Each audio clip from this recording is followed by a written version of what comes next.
Hello student, एक multiple question. An electron falls from the rest through a vertical distance h in uniform and vertically upward directed electric field. यहीं तक question पढ़ते हैं, solution करते हैं, diagram बनाते हैं। सबसे पहले एक इलेक्ट्रॉन है, falls from rest through a vertical distance h in uniform and vertically upward directed electric field. एक अपवर्ड डायरेक्शन में इलेक्ट्रिक फील्ड बना लीजिए आप। ये एक अपवर्ड डायरेक्शन में हमने एक यूनिफॉर्म इलेक्ट्रिक फील्ड बना लिया, और यहां से एक इलेक्ट्रॉन है, ये इलेक्ट्रॉन है रेस्ट में, इनिशियली रेस्ट में है, मतलब पकड़े हुए हैं, फिर छोड़ देंगे। इनिशियली रेस्ट में u बराबर 0। कितनी हाइट से गिराया जा रहा है? h हाइट से। ये जो हाइट है आपकी, ये h हाइट है, small h। Uniform vertically upward direction electric field. तो हम जानते हैं कि इलेक्ट्रॉन पर जो फोर्स लगता है वो इलेक्ट्रिक फील्ड के अपोजिट डायरेक्शन में लगता है। दैट मीन्स इस पे इलेक्ट्रोस्टैटिक फोर्स नीचे लगेगा, F। तो कितना फोर्स लगेगा? इलेक्ट्रोस्टैटिक फोर्स ऑन इलेक्ट्रॉन, तो लिख सकते हैं Fe इज इक्वल टू ई। वैसे QE होता है, लेकिन चार्ज ऑन इलेक्ट्रॉन माइनस का E, तो E इंटू ई। इसकी जगह पर लिख सकते हैं फोर्स ऑन इलेक्ट्रॉन की जगह पर मास इनटू एक्जिलरेशन। तो इलेक्ट्रॉन का इसीलिए ME और acceleration EE is equal to E into E. ठीक है, E इंटू ई। आगे बढ़ते हैं, तो यहां से हम एक्जिलरेशन निकाल सकते हैं। इलेक्ट्रॉन में कितना एक्जिलरेशन है? तो EE डिवाइड बाई ME। ठीक है, इसके बाद एक फर्स्ट इक्वेशन हो गई ऐसे।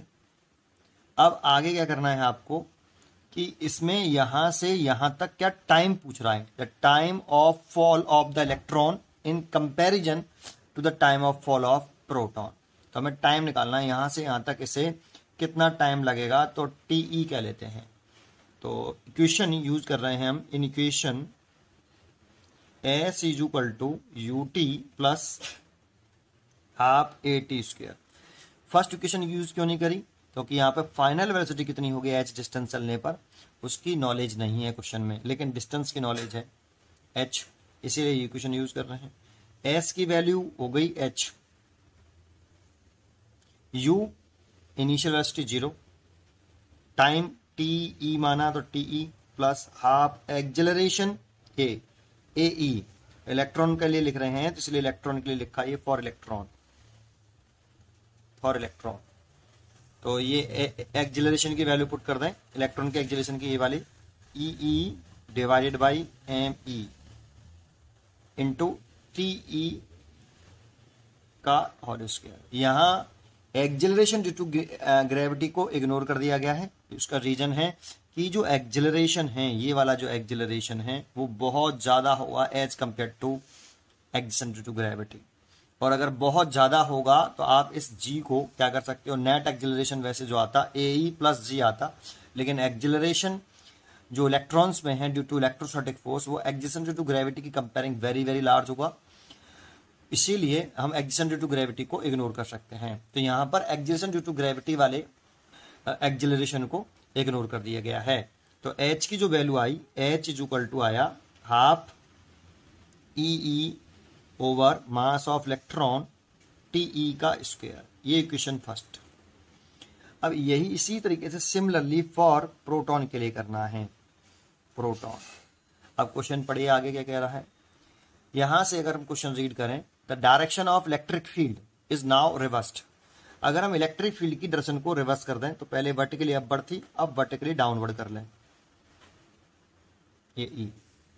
फिर कह रहा है आगे कीपिंग इट्स मैग्नीट्यूड सेम, लेकिन उसकी जो मैग्नीट्यूड है इलेक्ट्रिक फील्ड का E था पहले, अभी भी E है। ठीक है, a proton is allowed to fall from rest in it through the same vertical distance h। अब प्रोटॉन फॉल कर रहा है।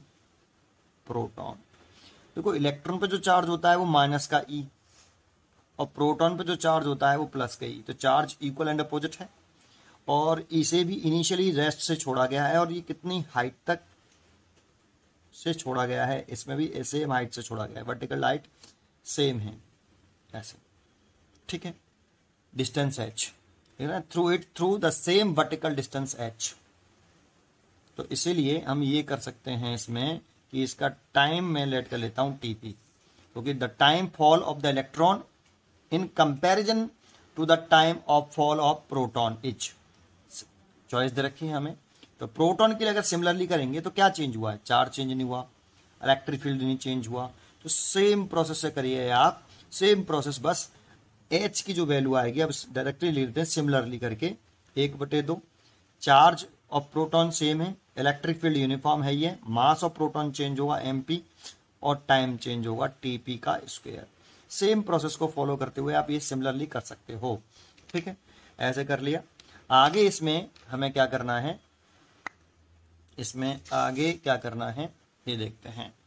ये आपने सेम टू सेम लिख लिया बेटा, इसको देखो एच सेम है दोनों में, चार्ज जो है इलेक्ट्रॉन पर और प्रोटॉन पर इक्वल है, इलेक्ट्रॉन पर चार्ज और प्रोटॉन पर चार्ज इक्वल है, इलेक्ट्रिक फील्ड मैग्नीट्यूड इक्वल है, डायरेक्शन अपोजिट है तो इस पर पॉजिटिव चार्ज में जो फोर्स लगता है इलेक्ट्रिक फील्ड की डायरेक्शन में लगता है, दैट मींस इस पर जो फोर्स लगेगा वो भी इधर ही लगेगा, F E is equal to कितना लगेगा ई ई, इसमें भी ई लगा था और इसमें भी फोर्स कितना लगेगा, ठीक है, क्योंकि इलेक्ट्रिक फील्ड की डायरेक्शन रिवर्स कर लिया हमने यहाँ पे। अब फ्रॉम फर्स्ट एंड सेकंड से आप क्या कर सकते हो, कंपैरिजन कर सकते हो, from equation first and second, first और सेकंड की कंपैरिजन कर लीजिए आप। तो फर्स्ट इक्वेशन देखो ये है और सेकंड ये है, एच ये भी एच है ये भी एच है, तो इक्वल कर सकते हैं। अगर हम इनको इक्वल कर लें तो हम लिख सकते हैं half E E over M E T E का square is equal to half E E over M P T P का स्क्वायर। देखो ये तो कैंसिल हो जाएगा, ये यहां पे देखो टाइम जो है फॉल इलेक्ट्रॉन का पहले लिखा हुआ है, तो इलेक्ट्रॉन के टाइम फॉल को ऊपर रखना है हमें, तो क्या लिखेंगे टीई का स्क्वायर डिवाइडेड बाई टीपी का स्क्वायर, इसको इसके नीचे लिया, एम ई को मल्टीप्लाई कर लें क्रॉस, तो M E over M P, ठीक है, यहां तक समझ में आया होगा आपको, ठीक है, ये समझ में आया। आगे आगे क्या करना है जरा देखो, आप लिख सकते हो now T E over T P is equal to root के अंदर M E over M P, ऐसे। अब बताओ, बट इलेक्ट्रॉन का मास ज्यादा होता है प्रोटॉन का, तो प्रोटॉन का मास ज्यादा होता है एज कम्पेयर टू इलेक्ट्रॉन, तो M E is less than M P, ऐसे। तो आप यहां लिख सकते हो M E over M P less than 1। Next page पर करते हैं।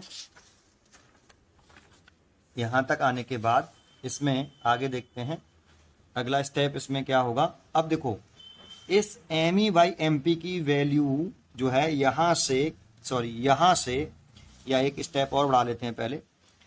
अगर हम बोथ साइड का इसमें जो है, इसमें बोथ साइड में अगर हम स्क्वायर रूट लगा लें तो M E over M P का रूट ले लें और लेस देन इसका भी रूट ले लें, ऐसे। तो आप इसको तो ऐसे कैसे लिख सकते हो, M E over M P less than 1, और इसकी वैल्यू क्या है, तो इसकी वैल्यू देखो, इसकी जो वैल्यू है वो इसके इक्वल है, तो आप ये लिख सकते हो यहाँ पे T E over T P less than 1, इसका सब मल्टीप्लाई कर लीजिए, तो T E less than T P.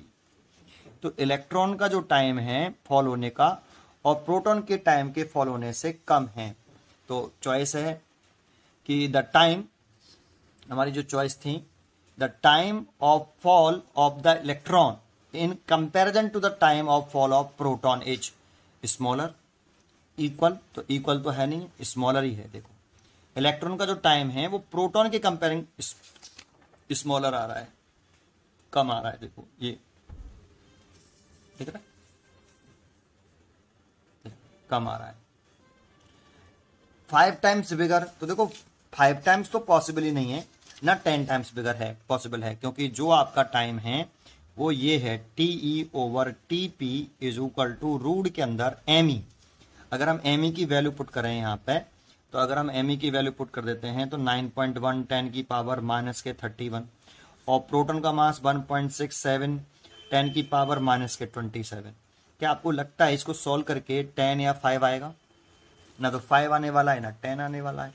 ठीक है, सो यहां पर आपकी जो चॉइस बनती है वो ए। यहाँ पर जो चॉइस हो सकती है इसकी आंसर हो सकता है ए। ठीक है, थैंक यू, पढ़ते रहिए एंड खुश रहिए।